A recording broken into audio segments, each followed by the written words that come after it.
Como parte de vakantie periode agora que nós forma parte também de e-book, chama book de prep. Caminho com a Edena, nós temos eigenlijk duas diferentes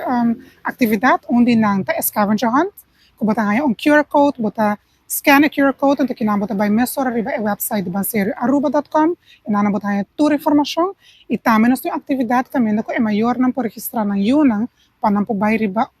Carnival Cruise. Então bota vai ter dia, caminho com bota by conhecer a cruz, aqui quando anda assim, botar aí full tour de barco, anda assim aqui, é muito não também por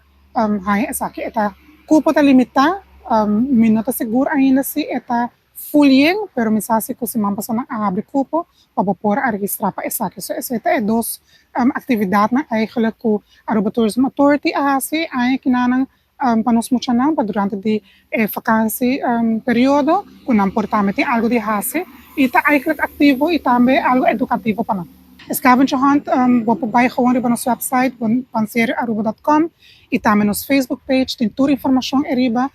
Nós temos 23 perguntas em aqui não, aí passada bata tique menos, pero nós temos 16 stops, tique mais tanto também. Aí passada nós aí feedback, mas é great mês de maior não, quando encontra nós. Se por tem pergunta não para não também, of que nós faz algo para adulto, então o que nós faz tá combinar isso aqui caminhando com dor com o mesa tem maior que correr auto e que também tem telefone laga é maior não também reta não ticket então põe pergunta não ticket mais difícil para não anan também para explicar é uma que é pergunta tá aí ele canto para não porra é contesta aqui nós na Plaza Juliana laga nós temos assim né caminhando com nós tem ticket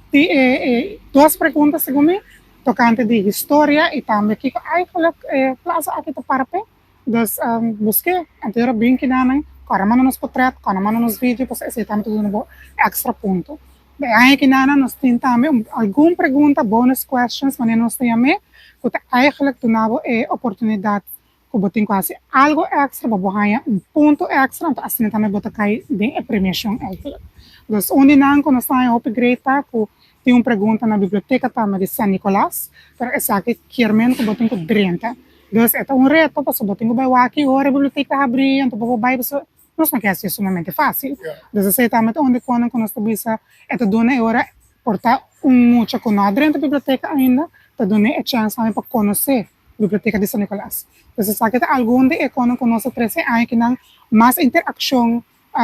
com a área não também, dus essa aqui tá algo que aí que nós quer trece para nós.